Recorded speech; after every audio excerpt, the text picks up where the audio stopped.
Welcome to the Butterfly Effect. This is stage 5 of the Ruta del Sol, the last stage of this week of racing. 147 kilometers, 4 climbs, and the last climb is 7 kilometers long. The last 2 kilometers are about 7%. So the finishing climb is going to certainly decide this year's GC at Ruta del Sol. And after yesterday's chaos and knucklehead moves from multiple teams and riders up there, today is going to decide who I pick as the biggest knucklehead from yesterday's move. Now, when I'm sitting on the couch, the racing is thick from the beginning of the race, and it's going to come on with about 50 kilometers to go. There's a break of 17 riders up there with a time gap of about 1 minute and 30 seconds. Before that, I'm told there was huge groups of 15, 20 riders that were brought back multiple times throughout the stage, and this group of 17 just escaped before we came on air with GCN. First thing I notice here in the group of 17, of course, is there's 5 different teams with multiple riders.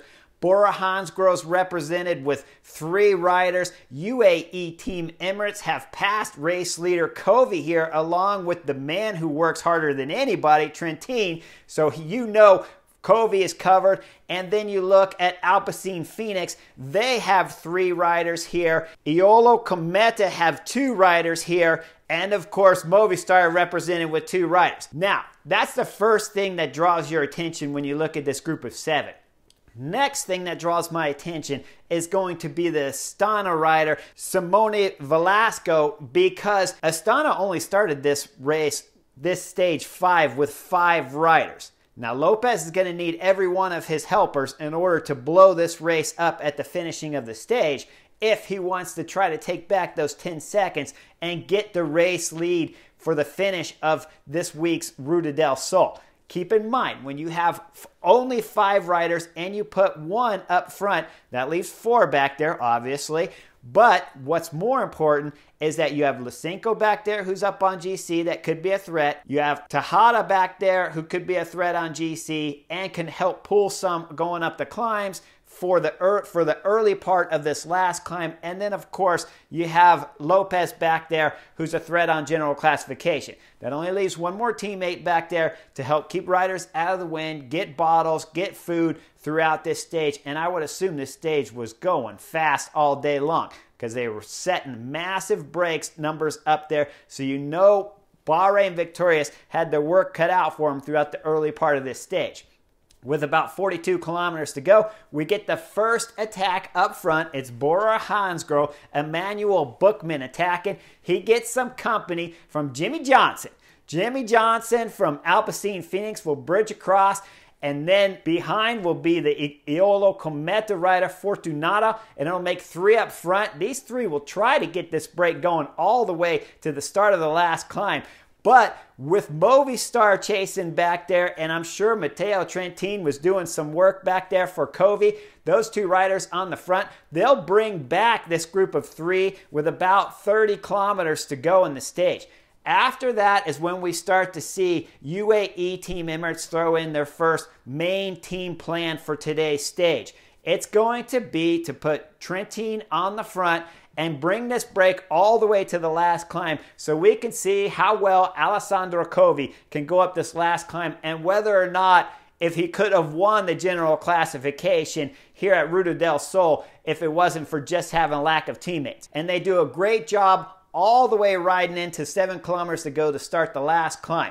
Trentin will do the first kilometer up the last climb, and then with 5 kilometers to go, Emmanuel Bookman will get on the front and he'll start setting a heavy pace, and now we start seeing riders coming off the back left and right. Covey's doing a great job of staying on there. Movistar throws in the next attack, and it's Alessandro Covey that's covering that attack himself to bring it back. After that, Emmanuel Bookman gets back on the front so that there's no rest for anybody in the break and starts setting a vicious tempo. And then it's Leonard Kamna, the Tour de France stage winner. He's throwing in a big attack, and now he gets a gap. It's Alessandro Covey back there trying to cover it. and he's got Lorenzo Fortunata from Iolo Cometa that's doing a great job of staying with Covey. They're just gap behind Leonard Kamna by just a little bit until Leonard Kamna starts to accelerate a little bit more and we start to see the elastic stretch. And then it's Covey opening up the gap back there, and he's not going to be able to close it up to Leonard Kamna as Kamna's driving on the pedals all the way up to the finish to take a solo victory here at Stage 5, last stage, Ruta del Sol for Bora Hansgrohe.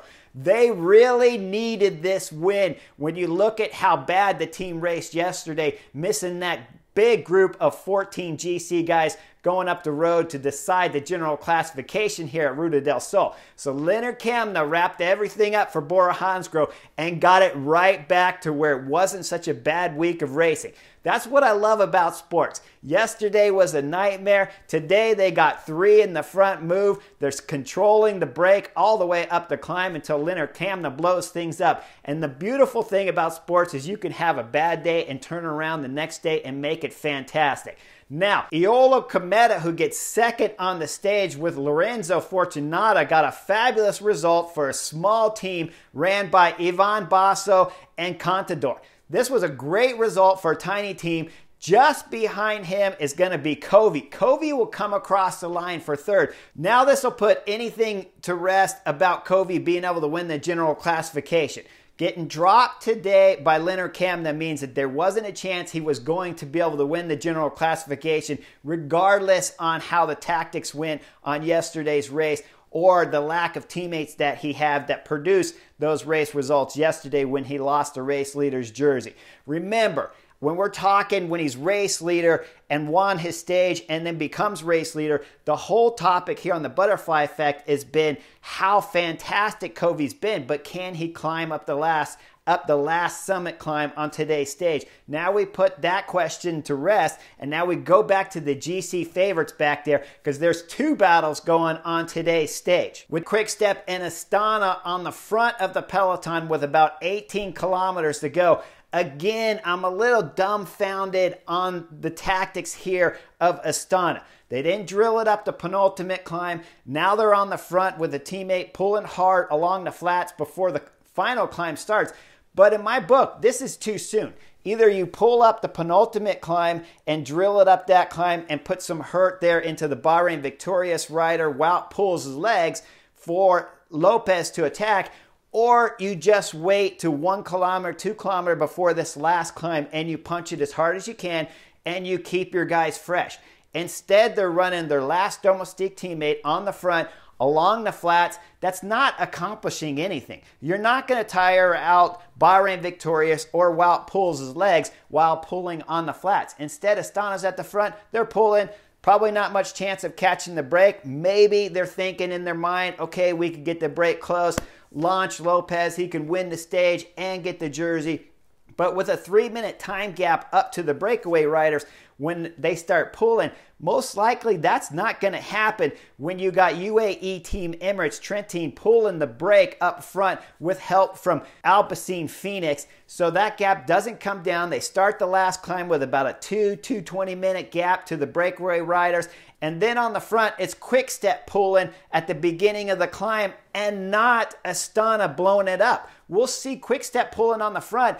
And if you look at the group, it's wide, almost curb to curb back there. So how fast can Quick-Step be pulling? How much pain can they be putting into Wout Poels' legs if the group is curb to curb? Remember, guys, Wout Poels is a climber. This guy's been a super domestique at Sky Ineos team in the past. He's been riding with Bahrain victorious. We've seen him in the mountains jersey at the Tour de France just last year. This guy can climb good. Now, when I'm talking about his tactics yesterday, I don't doubt that he can climb. I just wonder if he can climb better than Lopez. And when I'm watching Astana sitting on, they have 3 guys in that group back there, not pulling, they're curb to curb, and it's the Quick-Step rider on the front. Only thing I keep asking myself is, what are you guys doing, Astana? They didn't pull up the penultimate last climb. They pulled along the valley. So what? What does that account for? Now we start the last climb, Quick-Step's pulling, and Astana's sitting back there taking it easy. It isn't until about 1.2 kilometers to go that it's Harold Tejada that puts in the first big acceleration back there with the GC group, and he'll string it out until it's Lopez that throws in the next attack. Now, Lopez's attack probably would have been impressive, but he attacked from 10 guys back. Why, Lopez, were you 10 guys back when Harold Tejada, your teammate, is on the front setting a vicious attack? Let Harold Tejada, Alexei Lysenko throw in a massive dig, preferably from the bottom of the climb, not from 1.2 kilometers to go. But okay, if they're going to do it at 1.2, at least be directly on the wheel so you're attacking from second wheel or third position. But once you attack from 10th position, by the time you get up to the front of the group, you've already used a ton of energy just to get to the front of the group, and you haven't even left yet to open a gap. So Lopez's move is really null and void. Nothing happens much there because Walt Poels is right on it with his whole Bahrain victorious team. And then it's the double Rodriguez attack coming up. Carlos Rodriguez from Ineos and Christian Rodriguez from Total Energies throws in a huge attack. Lysenko's back there trying to close the gap. He'll blow up. Bahrain victorious with Jack Haig and Walt Poels will try to close that gap. And then it's Simon Yates with about 500 meters to go that throws in his attack. He blazes across the gap with Wout Poels just barely attached, if you want to call it that. Wout Poels is a little bit off. Simon Yates will fly by the two Rodriguez's and start going all the way to the line. Wout Poels with just about 50, 75 meters to go. You see him maximum suffering to try to hold that gap to Simon Yates. Simon Yates crosses the line for first of the GC favorites. Wout Poels put on a great display coming up the last climb of always being where he needed to be, never using any extra energy, always putting Bahrain victorious teammates on the front first to chase any attack that happened on today's stage going up the final climb. And then Wout crosses the line second just behind Simon Yates to wrap up the general classification here at Ruta del Sol. Now, Christian Rodriguez throws some salt on the wound to the Astana team because with that attack with Carlos Rodriguez, they dropped Lopez back there, who now loses some seconds. Christian Rodriguez will jump over Lopez to take second on the general classification. Miguel Angel Lopez will have to settle for third on the general classification. It was a great battle to watch from the last 1.5 kilometers up this climb, but I was really personally disappointed. When I look at Astana's tactics, they are the knuckleheads from yesterday, and when you look at today's race, they're the double knuckleheads. To put a rider in that front break that does absolutely no good to help Miguel Angel Lopez try to win the general classification, and then to start a 7-kilometer summit climb to the finish, the last 7 kilometers of this week of racing, and not be just drilling the train at the bottom of that climb is mind-boggling to me, to have to sit through on the couch and wait till 1.5 kilometers to go to start seeing the first attacks. It was a fantastic week of racing, though. The group up front today really lit the race up. I want to point out one highlight because it's the 19-year-old kid, and I don't want you guys to think I didn't see him. It was Magnus Sheffield that did a fantastic ride in the break today to get fourth on the stage and finished right behind Alessandro Covi. What a ride for a 19-year-old kid. Now let's talk about who wrapped up all the classifications on today's stage. John Bernacha that took the mountains classification. Diego Sevilla took the sprint classification. Alessandro Covi will hang on to take the points classification.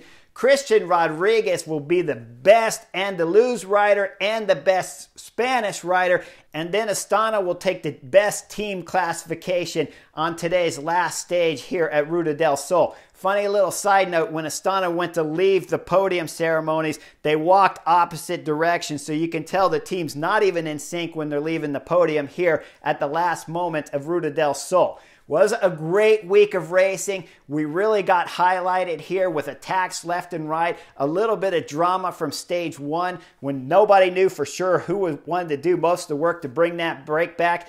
Another highlight, Alessandro Covi, 23 years of age, dominating on those uphill sprint finishes.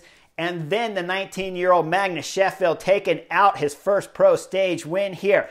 Yesterday, Bahrain Victorious' win with Wout Poels left us tons of drama to watch on today's stage with only a 10-second gap on the general classification lead. And then today, Bahrain Victorious just dominating the whole stage, keeping everything wrapped up for Wout Poels for a dominant display to win the general classification. The UAE Tour just started today. I won't be covering that this week because I'm going on a little family vacation, and then I'll be back for all the big races next week. So make sure you guys like and subscribe. Tune in next week, and I'll see you guys really soon on the next edition of the Butterfly Effect.